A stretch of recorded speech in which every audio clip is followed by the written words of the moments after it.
नीलातुङ्गस्तनगिरितटे सुप्तमुद्बोध्य कृष्णं पारार्द्यं स्वं श्रुतिसदशिरःसिद्धमध्यापयन्ति सोच्छिष्टायां स्रजिनिगलितं यापलात्कृत्य पुङ्क्ते गोदाः तस्यै नमयितमितं பூஜயே வாஸ்து பூஜகா. திருப்பாவையில் நந்தகோபன், யசோதை, கண்ணன், பலராமன், நப்பின்னைன்னு எழுப்பிண்டு வரக்கூடிய ஒரு வரிசையில் குத்துவிளக்கெரியன்னு அற்புதமான ஒரு பாசுரத்தால் கண்ணனையும் பிராட்டியான நப்பின்னையும் சேர்த்து எழுப்பினா. அப்பவும் ரெண்டு பேரும் எழுந்துக்கலை. ஆண்டாளுக்கு தோணித்தான், சென்ற பாசுரம் முடியச்சே தத்துவமன்று தகவேலோர் எம்பாவாய்னு நம்ம சொல்லிட்டோம். இதுபோல் நீங்கள் எங்களை ரட்சணம் பண்ணாமல் இருக்கிறதோ, மகாலட்சுமி சிபார்சு பண்ணாமல் இருக்கிறதோ அது முறையில்லை அப்படின்னு நம்ம சொன்னது தப்போ. அதனால் கோபம் வந்து கதவை திறக்காமல் படுத்துன்னு இருக்காளோ. நாம் இவர்களை புகழ்ந்து பாடி சோஸ்திரம் செய்து எழுப்புவோம்னு தீர்மானம் பண்ணி ஆண்டாள் பாடக்கூடிய பாசுரம் இன்றைய தின பாசுரம். 33 அமரர்க்கு முன் சென்று கப்பம் தவிர்க்கும் கலியே துயிலழாய், செப்பமுடையாய் திரளுடையாய், செற்றார்க்கு வெப்பம் கொடுக்கும் விமலா துயிலழாய், செப்பென்ன மென்முலை செவ்வாய் சிறுமருங்குள் நப்பின்ன நங்காய் திருவே துயிலழாய், உக்கமும் தட்டொலியும் தந்துன் மணாலனை இப்போதே எம்மை நீராட்டேடோரெம்பாவாயே. 33 அமரர்க்கு முன் சென்று கப்பம் தவிர்க்கும் கலியே தொழிலழாய். பகவானை எழுப்பக்கூடிய அற்புதமான வரிகள். பெருமாளுடைய குணத்தை, புராணங்களுடைய சாரத்தை, அவன் எடுத்த தசாவதாரங்களுடைய தத்துவத்தை ஒரே வரியில் ஆண்டாளை தவிர இப்படி யாரும் சுருக்கி சொல்ல முடியாது. கண்ணா, நீ எப்படிப்பட்டவன்? 33 தேவதைகளுக்கு ஏதாவது ஒரு ஆபத்துன்னு சொன்னான், நீ முன்னாடி போய் நின்றுண்டு கப்பம் கப்பம் கஷ்டம், கப்பம் கப்பம்னா கஷ்டம், அவர்களுடைய கஷ்டத்தை தீர்க்கக்கூடிய கண்ணா நீ துயிலழாய். 33 தேவர்கள், 33 அப்படின்ற அந்த 33 அப்படின்ற கணக்கு எங்கேருந்து வந்ததுன்னா, துவாதச ஆதித்யர்கள்னு இருக்கிறவா 12 பேர், ஏகாதச ருத்ரர்கள் 11 பேர், அஷ்ட வசுக்கள்ன்றவா 8 பேர், அஸ்வினி தேவதைகள்ன்றவா 2 பேர். ஆக இதை கூட்டினா 33 பேர் வரும். 33 தேவர்கள்னு அந்த கணங்களை சேர்த்து நம்ம சொல்கிறோம். இப்போ ஆண்டாள் சொல்கிறது 33. இந்த 33 யாருக்கு தலைவர்களாக இருக்காளோ, துவாதச ஆதித்யர்களோ, ஏகாதச ருத்ரர்களோ, அஷ்டவசுக்களோ, அஸ்வினி தேவதைகளோ, அவளுக்கு ஏதாவது கஷ்டம்னா கூட, தேவதைகள் மொத்த பேருக்கும் கஷ்டம்னா கூட அவள் கஷ்டத்தை தீர்க்கறதுக்காக முன்னாடி நிற்பேன். இந்த கணக்கில் சில பேர் அஸ்வினி தேவதைகள் 2 பேர் இல்லை, இது பிரம்மாவும் இந்திரனும்னு சொல்கிறது உண்டு. எப்படி இருந்தாலும் கணக்கு நமக்கு 33 தான். கப்பம் தவிர்க்கும் கலியே துயிலழாய்.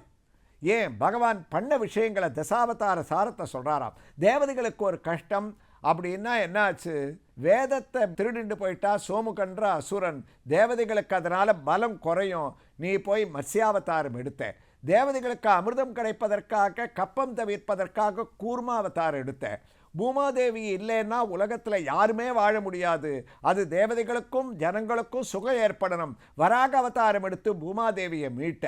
தேவதைகளையே படாத பாடுபடுத்தின ஹிரண்யகசிபு இருக்கானே, அவனை கம்பத்திலேருந்து வந்து நரசிம்மமூர்த்தியாக நீ அழிச்ச. எல்லாத்த விட தேவதைகளுடைய ஐஸ்வர்யம் எல்லாத்தையும் மகாபலி பிடிகிண்டு போயிட்டான். நீ என்ன பண்ண? தேவதைகளுக்கு முன்னாடி போய் அந்த மகாபலியினிடத்தில் தேவதைகளுக்காக பிக்ஷை எடுத்து இரக்கமன் கொடுத்தவர்க்கு இரக்கம் ஒன்றுமின்றியே பறக்க வைத்தளந்து கொண்ட பர்பபாதன் அல்லையேன்னு போனேன். ராமாவதாரம், இப்போ நாங்கள் எழுப்பக்கூடிய கிருஷ்ணாவதாரம், எதை பார்த்தாலுமே 33 அமரர்க்கு முன் சென்று கப்பம் தவிர்க்கும் கலியே துயிலழாய். அவர்களுடைய கஷ்டத்தை நீ தீர்த்துருக்க. இன்னொரு அர்த்தம் அழகானது என்னன்னா, திருப்பாவைக்கு பல வியாக்கியானங்கள் தானே. நம்ம இருக்கக்கூடிய சுருக்கிய அவகாசத்தில், இருக்கக்கூடிய குறுகிய அவகாசத்தில் முடிஞ்ச வரைக்கும் நம்ம அனுபவிச்சுட்டு போகிறோம். 33 அமரர்க்கு முன் சென்று கப்பம் தவிர்க்கும்னா 33 தேவதைகள் எங்கேயாவது போயிடுவாளோன்னு அவளுக்கு முன்னாடி போட்டி போட்டுட்டு போகிறாராம். அதாவது கஜேந்திரன் ஆதி மூலமேன்னு கூப்பிட்டது. பகவான் அவசரமாக ஓடினார். ஏன் ஓடினார்? நான் தான் ஆதி மூலம்னு ஏதாவது 33 தேவதைகளில் யாராவது ஒருத்தர் போயிட போகிறாளே, அவளுக்கு முன்னாடி நாம் போய் நின்றுண்டு இவர்களெல்லாம் ஆதி மூலம் இல்லை, ஆதி நீ ஓர் அண்டமாதி, அதலால் சோதியாத சோதினி அதுண்மையில் விளங்கினாய், வேதமாகி வேள்வியாடி விண்ணியோடு மண்ணுமாய், ஆதியாகி ஆயனாய மாயமென்ன மாயமேனு 33 தேவர்களுக்கு முன்னாடி நான் தான் ஆதி மூலம்னு நீ போய் நிந்தையே. அப்படி ஒரு குணம் படைத்தவன் 33 அமரர்க்கும் முன் செல்லக்கூடியவன், அவர்களுடைய கப்பம் கஷ்டத்தை தீர்க்கக்கூடியவன். இன்னொரு அழகான வியாக்கியானம், 33 தேவதைகளுக்கு தலைவனான தேவேந்திரனுக்கு யாராவது கப்பம் கஷ்டம் இல்லது, கப்பம் கட்டுறதுன்னு ஒரு அரசனுக்கு கப்பம் கட்டுற வழக்கம் இருக்க, அது மாதிரி நந்தகோகுலத்தில் மழைக்காக நிறைய பக்ஷணங்கள் சீர்வரிசைகள்லாம் எடுத்துட்டு போய் நந்தகோபருடைய தலைமையில் வருஷம் தேவேந்திரனுக்கு பூஜை போட்டு கப்பம் கட்டியிருந்தார். பகவான் கண்ணன் என்ன பண்ணார்?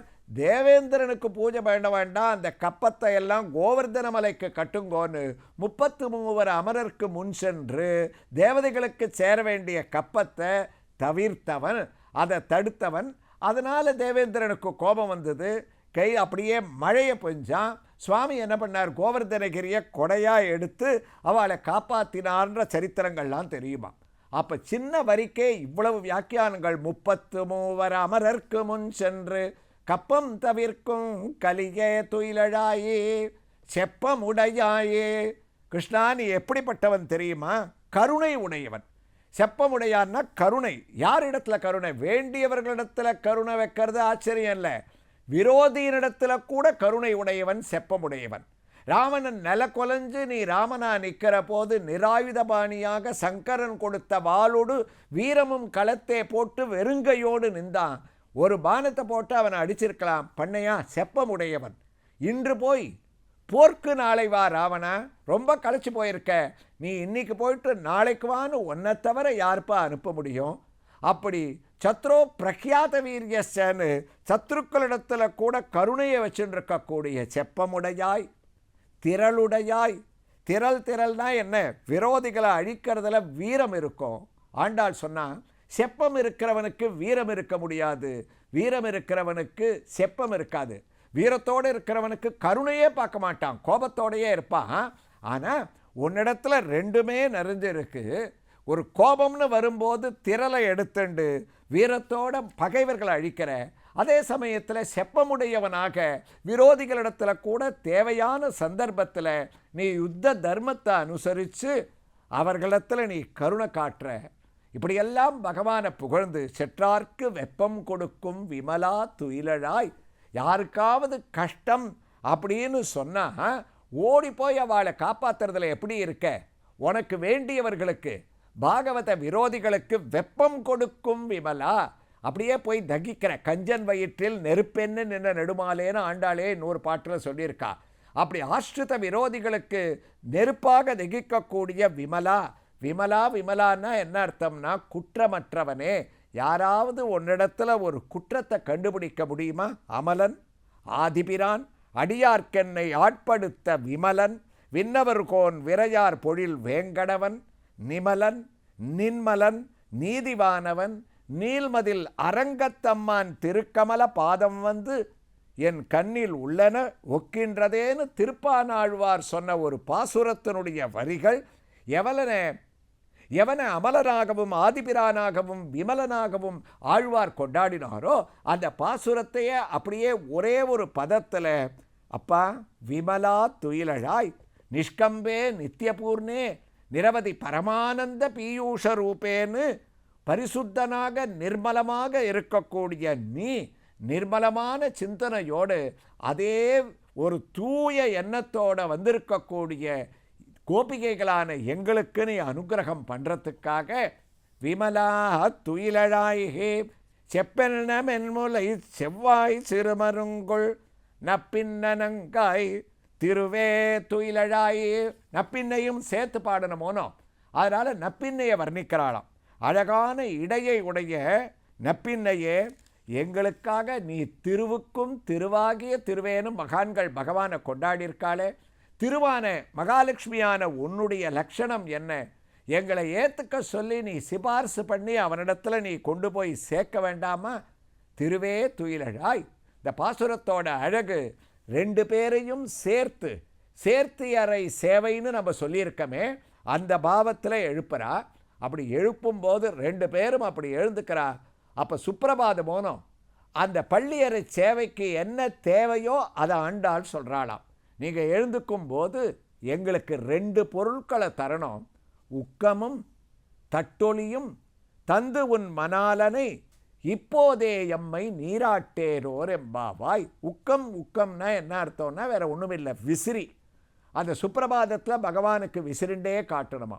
இன்றைக்கும் பல திவ்ய க்ஷேத்திரங்களில் விசிறி உண்டு. ஆலவட்ட கைங்கரியம்னு சொல்லுவாத. காஞ்சிபுரத்தில் எல்லாருக்கும் தெரியும், ரொம்ப பிரசித்தி. பூந்தமல்லியில் இருக்கக்கூடிய திருக்கச்சி நம்பி காஞ்சிபுரத்துக்கு போய் பெருந்தேவி தாயாருக்கும் வரதராஜ பெருமாளுக்கும் இந்த கைங்கரியத்தை பண்ணியிருந்தார்.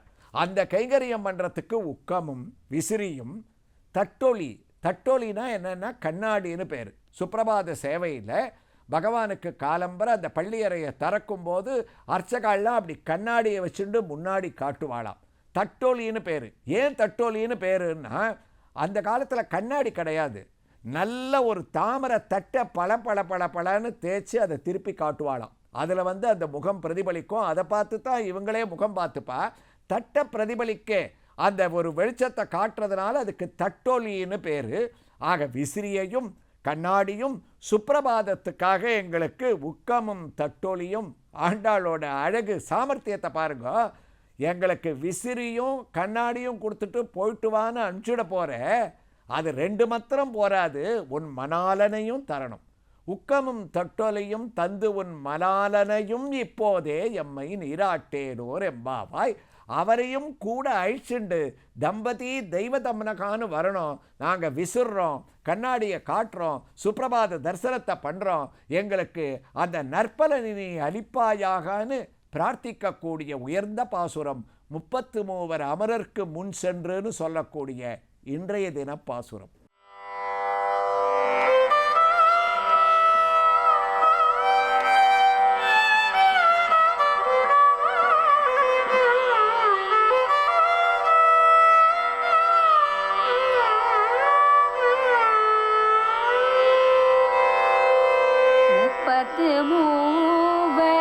அமரர்க்கு முன் சென்று கப்பம் தவிர்க்கும் கலியே துயிலழாய். 33 அமரர்க்கு முன் சென்று கப்பம் தவிர்க்கும் கலியே துயிலழாய்.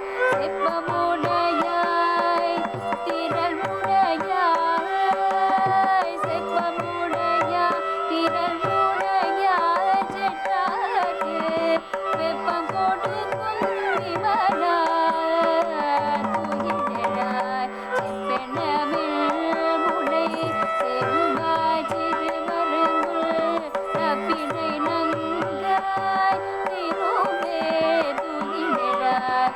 செப்பெனமிழ் முளை செவ்வாய் சிறுமருங்குல் தப்பினை நங்காய் திருவே துயிலழாய். ஊக்கமும் தட்டொலியும் தந்து மணாலனை, ஊக்கமும் தட்டொலியும் தந்து மணாலனை இப்போதே எம்மை நீராட்டேலோரெம்பாவாய். இப்போதே எம்மை நீராட்டேலோரெம்பாவாய்.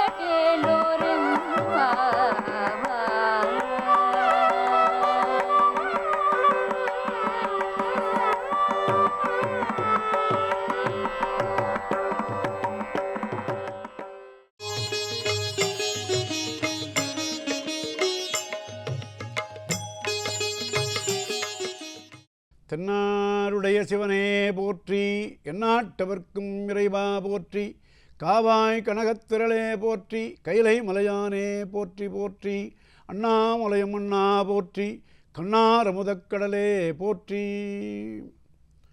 எல்லாம் வல்ல அண்ணாமலை பெருமானுடைய திருவருளினாலே திருவண்ணாமலையில் மாணிக்கவாசகர் இருந்து பாடிய திருவெம்பாவை பாடலில் நிறைவு பாடலாக 20வது பாடலை பார்க்கணும். புலர்காலை பொழுதிலே கன்னிப்பெண்கள் எல்லாம் காத்யாயினி நோன்பு நோற்க நீராடுதுறைக்கு செல்கின்ற பொழுதும் வருகின்ற பொழுதும் பாடியும் ஆடியும் வருகின்ற அந்த காட்சிகளை எல்லாம் கண்டுதான் அது இறை பக்தியிலே திளைத்திருந்தால் இன்னும் சிறப்பாக இருக்கும் என்பதனாலே அந்த திருவெம்பாவை பாடலை நமக்கு அருளிச் செய்தார் என்பது வரலாறு. அந்த வகையிலே மாணிக்கவாசகப் பெருமான் தன்னையும் ஒரு பெண்ணாகவே பாவித்து கொண்டு திருவண்ணாமலை பெருமானை சென்று நீராடுதுறையிலே சென்று நீராடி நோன்பு நோற்று இருக்கும் பெண்ணைப் போலவே பாவித்து கொண்டு பாடுகிறார். அவர்களெல்லாம் உங்கையிற் பிள்ளை உனக்கே அடைக்கலம் என்று அங்கு அப்பழஞ்சொல் புதுக்குமம் அச்சத்தால் என்று தொடங்கி பழைய முறைப்படி எங்களை கொடுத்து விடாமல் சிவனடியார்களே எங்களுக்கு நல்ல கணவர்களாக அமைய வேண்டும் என்ற வேண்டுகோளையெல்லாம் ஒன்று உரைப்போம் என்று கூறி பல பல செய்திகளை கூறிய பாடலை பார்த்தோம். இன்றைக்கு 20வது பாடலிலே அவனுடைய திருவருள் திறத்தையெல்லாம் பெற்ற தன்மையிலே அவனுடைய திருவடிகளை போற்றி வணங்கி இந்த திருவடியை நாங்கள் என்றென்றும் மறவாது நன்றியுடன் இருத்தல் வேண்டும் என்பதை மிக மிக அருமையான வரிகளினாலே மாணிக்க வரிகளாக தருகின்றார் மாணிக்கவாசகர். போற்றி அருளுக நின் ஆதியாம் பாதமலர் போற்றி அருளுக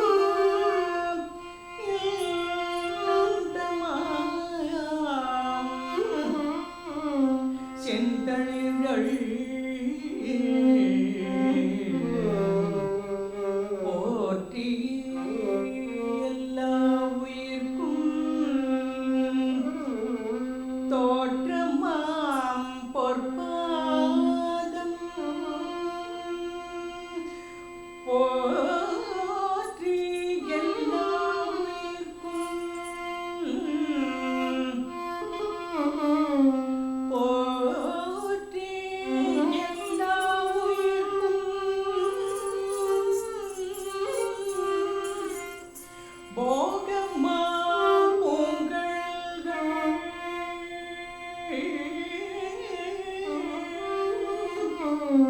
போற்றி எல்லா உயிர்க்கும் போகமாம் பூங்கள்கள்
நீலமேனி வாழிழை பாகத்து ஒருவன் இருதாள் நிழற்கீர் மூவகை உலகும் முகிழ்த்தன முறையே என்பது சங்கத்தமிழ். நீலமேனி வாழிழை பாகத்து, வாழிழை என்றால் உமையம்மை, நீலமேனியாக இருக்கின்ற பார்வதி அம்மையினுடைய ஒருவன், ஒருவரோடு ஒருவர் கலந்திருக்கின்ற மாதொருபாகனாக இருக்கின்ற தன்மையினை நீலமேனி வாழிழை பாகத்து ஒருவன் இருதாள், இருதாள் என்றால் இரண்டு இணையடிகள் திருவடிகள், அவனுடைய திருவடி நிழலின் கீழ்தான் இந்த மூவகை உலகும் முகிழ்த்தன முறையே என்று சங்கத்தமிழ் பாடும். அப்படி இறைவனுடைய திருவடி என்னென்ன சிறப்பையெல்லாம் உடையது என்பதை நன்றி பாராட்டுதல் விதமாக ஆதியும் அந்தமில்லா அரும்பெரும் சோதியை என்று தொடங்கி அவனுடைய திருவடிகளை நாம் வாயார பாட வேண்டும், மனமாற நினைக்க வேண்டும் என்பதையெல்லாம் சொல்லி முடிப்பது போல ஒவ்வொரு வரிகளிலும் ஒவ்வொரு அடியிலும் அவனுடைய திருவடியை வர்ணித்து சொல்கிறார். பாதமலர் என்றும் செந்தளிர்கள் என்றும் பொற்பாதம் என்றும் பூங்குழல்கள் என்றும் இணையடிகள் என்றும் புண்டரீகம் என்றும், புண்டரீகம் என்றால் தாமரை என்று பொருள், பொன்மலர்கள் என்றும் பொன்னார் திருவடியை போற்றி வணங்குகிறார். போற்றி அருள்கனின் ஆதியாம் பாதமலர் உள்ளம் விட்டு ஓரடி விலகா ஒருவனை உள்ளமும் தானும் உடனே இருப்பினும் உள்ளம் அவனை உருவறியாதே என்பது திருமந்திரம். அப்படி உள்ளத்தில் ஒருவனாக இருக்கின்ற அவனுடைய ஐந்தொழில் சிறப்பை, ஐந்தொழில் இயற்றும் திருவடியை, இந்த ஆக்கல் அழித்தல் காத்தல் கரத்தல் என்று சொல்லுகின்ற அருளல் என்று சொல்லுகின்ற அத்தனை தொழிலையும் அவனுடைய திருவடிகளே செய்கிறது என்பதை இந்த பாடலில் முழுமையாக தெரிவிக்கிறார்.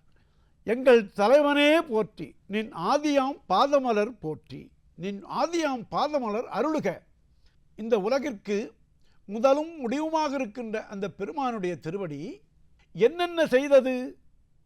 சைவ மரபிலே திருவடிக்கு பெருமை கொள்கின்ற பொழுது, முதன்மை கூறுகின்ற பொழுது மலர் என்றும் அதாவது இறுதி கூறுகின்ற பொழுது செந்தளிர்கள் என்றும் கூறுவது வழக்கம். அந்த வழக்கத்தின்படியே சைவ மரபின்படியே மாணிக்கவாசகர் பாடுகிறார். போற்றி அருளுகனின் ஆதியாம் பாதமலர், உன்னுடைய திருவருடியை எங்களுக்கு தந்தருள்க. உனக்கு போற்றி, நமகா என்று சொல்வது வடமொழியிலே நமகா என்று சொல்வது போற்றி என்று தமிழிலே மிக பெரும் பொருளுடையது. அப்படி போற்றி அருளுகனின் அந்தமாம் செந்தளிர்கள், ஆதி அவனுடைய திருவடிகள், ஆதியாம் பாதமலர் என்பது இந்த உலகுக்கெல்லாம் முதலாக உடையது. ஆதி அந்தம் என்பது அருளுகனின் அந்தமாம் செந்தளிர்கள், செந்தளிர்கள். செந்தளிர்கள் என்றால் செம்மையான தளிர் போன்ற திருவடிகள் என்று பொருள். ஆதியாம் நிலையில் போகமும் அந்தமாம் நிலையில் வீடு பேரும் தருவதற்கு உரிய திருவடி உன்னுடைய திருவடி. அந்த திருவடியை எங்களுக்கு தருந்தார்கள். எனவே எப்பொருள்களுக்கும் இறைவனுடைய திருவடியே முதலும் முடிவும் ஆகும் என்பதனாலே இந்த போற்றியை ஒவ்வொரு வரியிலும் சொல்லி தங்களுடைய நன்றியை சொல்வது போல சொல்கிறார்கள். போற்றி எல்லா உயிர்க்கும் தோற்றமாம் பொற்பாதம், ஆதி அவன் அந்தமும் அவன், தோற்றமும் அவன் முடிவும் அவன்.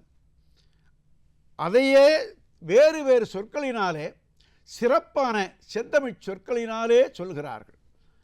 போற்றி எல்லா உயிர்க்கும் தோற்றமாம் பொற்பாதம், எங்கள் தலைவனே போற்றி, எங்கள் சிவபெருமானே போற்றி, எங்களுடைய தில்லை கூத்தனே போற்றி என்று, அண்ணாமலை பெருமானே போற்றி என்று இந்த ஐந்தொழில் சிறப்பை ஒவ்வொரு வரியிலும் உணர்த்துவது போல உடுக்கை தோற்றம், அபயகரம் காத்தல், தீக்கரம் அழித்தல், ஊன்றிய திருவடி மறைத்தல், தூக்கிய திருவடி அருளல் என்பதை இந்த எல்லா அடிகளிலும் பொருத்தி பொருத்தி காட்டுகின்றார் மாணிக்கவாசகப் பெருமான். போற்றி எல்லா உயிர்க்கும் போகமாம் பூங்குழல்கள், பூங்குழல்கள் பூவினை சூடிய தாமரைகளை, அவனுடைய திருவடியே தாமரை, அந்த திருவடி தாமரைக்கு பூக்கள் சூடியது போல போற்றி எல்லா உயிர்க்கும் போகமாம் பூங்கழல்கள். ஆதியாக இருக்கின்றது சரி, அந்தமாக இருக்கின்றது சரி, இடையிலே இருப்பது போகம். இந்த உயிர்களுக்கெல்லாம் தனுகரண புவன போகங்களையெல்லாம் அருளியவன் சிவனே, சிவபெருமானே என்பதை நுகர்ந்திருக்கிற காப்பாக அழகிய திருவடிகள் இருந்தது எம்மை.